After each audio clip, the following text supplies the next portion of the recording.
स्वागत आहे आपल्या सर्वांचं आजच्या एका नवीन व्हिडिओमध्ये। तर बघा, भरपूर महिलांच्या मनामध्ये आता डाऊट आहे की आपले पैसे येणार की नाही। ज्या महिलांच्या खात्यामध्ये अजूनपर्यंत जुलै, ऑगस्ट आणि सप्टेंबर महिन्याचा एकही रुपया जमा झालेला नाही, त्या महिलांनी आता आशा सोडलेली आहे की आता या योजनेचे पैसे आपल्याला मिळणार की नाही। तर तुमच्या मनातील सर्व प्रश्नांची मी उत्तरे या ठिकाणी देणार आहे। ज्याप्रमाणे इंडियन पोस्ट पेमेंट बँकचं अकाउंट काढल्यानंतर किती दिवसात आधार सेटिंग होईल आणि किती दिवसामध्ये पैसे येईल, त्याचप्रमाणे आम्ही अर्ज भरताना दुसरा अकाउंट नंबर दिलेला आहे।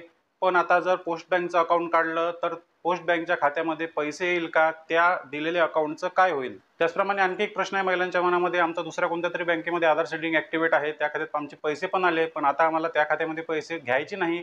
ते खातं दुसरीकडे कुठेतरी सासूरवाडीत आहे किंवा दुसऱ्या गावाला आहे, ते अकाउंट डिॲक्टिव्हेट आहे, चालू करता येत नाही। तर आम्ही जर आता पोस्ट बँकचं अकाउंट काढलं तर आमच्या पोस्ट बँकमध्ये पैसे येईल का। मी जो जुना व्हिडिओ टाकला आहे पोस्ट बँकच्या टॉपिकवर, त्या व्हिडिओमध्ये सर्वात जास्त मला कमेंट येत आहे की पोस्ट बँकच्या खात्यामध्ये पैसे जमा होईल का, पोस्ट बँकचं अकाउंट आधार सीडिंग ॲक्टिव्हेट किती दिवसात होणार। तर या सर्व प्रश्नाची मी उत्तर तुम्हाला या व्हिडिओमध्ये देणार आहे। चॅनलवर नवीन असेल तर व्हिडिओला लाईक आणि चॅनलला सबस्क्राईब करा। तर व्हिडिओ स्टार्ट करूया। तर बघा, ज्यांचं डीबीटी आधार सेटिंग ऑलरेडी पहिलीपासून ॲक्टिव्हेट दाखवत आहे, त्यांनी ऑनलाईन चेक केलं, त्या ठिकाणी त्यांची बँक ॲक्टिव्हेट दाखवत आहे, पण अजूनपर्यंत त्यांच्या खात्यामध्ये पैसे जमा झालेले नाही, तर त्यांनी सर्वात आधी बँकेमध्ये जायचं आहे आणि बँकेमध्ये जाऊन बँकच्या पासबुकवर एंट्री मारायची आहे। डेट बाय डेट तुम्हाला एंट्री दिसली पाहिजे। ज्या ज्या दिवशी सरकारने खात्यामध्ये पैसे टाकले त्या त्या दिवशीची तुम्हाला एंट्री त्या ठिकाणी चेक करायची आहे। ज्या महिलांचे पैसे अजूनही आलेले नाही त्यांनी आपल्या बँकेचे आधार सीडिंग ॲक्टिव्हेट आहे की नाही ते चेक करायचं आहे। आधार केवायसी आणि आधार सीडिंग हे दोन्ही वेगवेगळा विषय आहे। आधार केवायसी फक्त तुमचं बँक अकाउंट चालू ठेवण्यासाठी आणि व्यवहार सुरू करण्यासाठी वापरली जाते, पण आधार सीडिंग जे आहे ते डीबीटी मार्फत म्हणजे डायरेक्ट बेनिफिट ट्रान्सफर तुमच्या आधार नंबरवरून बँक खात्यामध्ये पैसे जमा करण्यासाठी आणि योजनेचा लाभ घेण्यासाठी डीबीटी पेमेंट हे आधार सीडिंगवर वापरले जाते। तर आधार सीडिंग आणि केवायसीचा फरक तुम्हाला समजला असेल। तुमचं एकच अकाउंट आधार डीबीटी सीडिंग ॲक्टिव्हेट राहू शकते जर तुमच्या जवळ एकापेक्षा जास्त अकाउंट असेल तरी। केवायसी ही प्रत्येकच अकाउंटला ॲक्टिव्हेट असते, पण आधार सीडिंग हे एका वेळेस एकाच अकाउंटला ॲक्टिव्हेट राहू शकते। सर्वात आधी तुम्हाला आधार सीडिंग ऑनलाईन चेक करायचं आहे। आधारच्या वेबसाईटवर तुमचा आधार नंबर आणि मोबाईल नंबर टाकून तुम्ही आधार सेटिंग चेक करू शकता। जर तुम्हाला माहीत नसेल कसं चेक करायचं तर मी लगेच उद्या व्हिडिओ टाकणार आहे, तो व्हिडिओ तुम्ही पाहू शकता। आता दुसऱ्या नंबरचा मुद्दा म्हणजे आम्ही अर्ज भरताना दुसऱ्या बँकेचं अकाउंट दिलेलं आहे, पण आता जर आम्ही पोस्ट बँकेचं अकाउंट काढलं तर काय होईल, त्यामध्ये पैसे येईल का। तर बघा, जो अकाउंट नंबर तुम्ही अर्ज भरताना दिला तो अकाउंट नंबर जर डीबीटी आधार सेटिंग ॲक्टिव्हेट असेल तर त्याच खात्यामध्ये पैसे येणार आहे। तुम्हाला तुमच्या पासबुकमध्ये एंट्री करायची गरज आहे।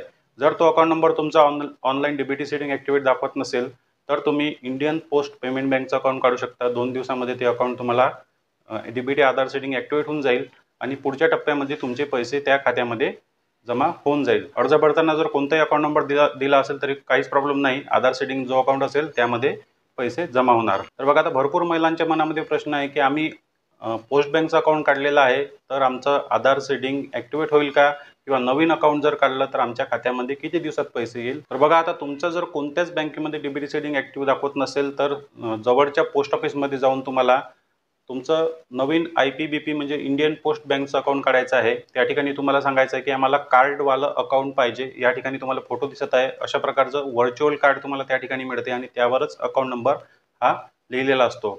आधार नंबर, बायोमेट्रिक आणि तुमचा OTP मागून 5 मिनिटांमध्ये त्या ठिकाणी तुमचं अकाउंट काढण्यात येते आणि लगेच तुम्हाला ते व्हर्च्युअल कार्ड, ATM सारखं दिसणारं कार्ड त्या ठिकाणी दिलं जाते आणि 48 घंटे म्हणजे 2 दिवसाच्या नंतर तुमचं डीबीटी आधार सीडिंग त्या ठिकाणी ऑटोमॅटिक ॲक्टिव्हेट होते। कारण पोस्ट बँक जी आहे ही डीबीटीला डायरेक्ट लिंक आहे, गव्हर्नमेंटची बँक असल्यामुळे त्यांना अधिकार आहे तुमचं आधार सीडिंग डायरेक्टली ॲक्टिव्हेट करण्यासाठी। आणि जर तुमचं डीबीटी आधार सीडिंग दुसऱ्या कोणत्या तरी बँकेमध्ये पहिलेच ॲक्टिव्हेट असेल आणि नंतर जर तुम्ही IPBP इंडिया पोस्ट पेमेंट बँकचं अकाउंट काढलं तर पहिल्या बँकेमधून तुमचं आधार सीडिंग डिलीट होईल आणि ऑटोमॅटिक पोस्ट बँकमध्ये तुमचं आधार सीडिंग ट्रान्सफर होईल आणि ॲक्टिव्हेट होऊन जाईल। आणि बघा, पोस्ट बँकमध्ये 2 प्रकारचे अकाउंट आहे, एक पासबुकवाला अकाउंट आहे आणि एक IPBP वाला अकाउंट आहे। तर तुम्हाला IPBPचं जे कार्ड मिळते ते अकाउंट त्या ठिकाणी काढायचं आहे आणि पासबुकवालं जर तुमचं बँक अकाउंट असेल आणि त्या ठिकाणी तुमचे पैसे आले नसेल तर तुम्हाला पोस्ट ऑफिसमध्ये जाऊन सांगायचं आहे की आमचं यावर आधार सीडिंग ॲक्टिव्हेट नाही किंवा पैसे आलेले नाही, आधार सीडिंग आम्हाला ॲक्टिव्हेट करून द्या, म्हणजे ते अकाउंट ॲक्टिव्हेट होईल आणि त्यावर सुद्धा तुमचे पैसे येईल। पण इंडियन पोस्ट पेमेंट बँकचं जे कार्डवालं अकाउंट आहे त्यावर 48 घंट्यानंतर ऑटोमॅटिक डीबीटी सीडिंग ॲक्टिव्हेट होऊन जाते। तर बघा, आता तुम्ही जर आता पोस्ट बँकचं अकाउंट काढलं आणि तुमचं आधार सीडिंगसुद्धा ॲक्टिवेट झालं तर लगेच तुमचे पैसे दुसऱ्या दिवशी जमा होणार नाही. तर ते पैसे कधी जमा होतील? नंतरच्या टप्प्यामध्ये ते पैसे तुमचे जमा होणार आहे. यामागे कारण काय आहे? तर बघा, आता 25 तारखेपासून तर 30 तारखेपर्यंत सरकारने पैसे पाठवले आणि ज्या महिलांच्या खात्यामध्ये पैसे जमा झाले त्यांचं 25 तारखेच्या आधीपासून DBT ॲक्टिव्ह होतं, किंवा ज्यांच्या खात्यामध्ये 4500 रुपये जमा झाले तर त्यांनी 25 तारखेच्या आधीपासून आपलं DBT सीडिंग ॲक्टिव्ह करून घेतलं. 21 तारखेपासून तर 24 तारखेपर्यंत तुमची जी यादी आहे ती DBT डिपार्टमेंटकडे गेली. त्यानंतर 25 तारखेपासून पैसे टाकायला सुरुवात झाली. बघा, तुम्ही पोस्ट बँकेचं अकाउंट 1 तारखेला ओपन केलं आणि तुमचं 3 तारखेला आधार सेटिंग झालं तर 4 तारखेला तुमचे पैसे येणार नाही. तर तुमचे पैसे कधी येईल? आता सोमवारच्या यादीमध्ये जेव्हा तुमचं नाव येईल, म्हणजे सोमवारचा टप्पा जेव्हा पाठवला जाईल तेव्हा तुमचे एकत्रित 6,000 रुपये 4ही महिन्याची किस्त त्या ठिकाणी जमा होईल. आता सरकार जे काही डेट डिक्लेअर करेल, कोणत्या ठिकाणी कार्यक्रम असणार आहे त्या ठिकाणी सरकार डेट डिक्लेअर करते. त्यानंतर तुमची यादी पाठवली जाते आणि त्या यादीमध्ये तुमचं DBT अकाउंट आधार सेटिंग ॲक्टिवेट झालं की लगेच तुमच्या खात्यामध्ये त्या ठिकाणी पैसे जमा होईल. लगेच जमा होणार नाही. अकाउंट काढल्यानंतर लगेच तुमच्या खात्यामध्ये पैसे जमा होणार नाही. तर सरकारने यादी काढल्यानंतर सोमवारच्या टप्प्यामध्ये म्हणजे चौथ्या टप्प्यामध्ये तुमच्या खात्यामध्ये पैसे जमा होईल. जर आणखी काही तुमच्या मनामध्ये प्रश्न असतील तर कमेंट बॉक्समध्ये नक्की लिहा. मी आणखी एक व्हिडिओ तुमच्यासाठी बनवणार आहे. जर आपल्याला व्हिडिओ आवडला तर व्हिडिओला लाईक आणि चॅनलला सबस्क्राईब नक्की करा. अशाच प्रकारचे व्हिडिओ पाहण्यासाठी धन्यवाद.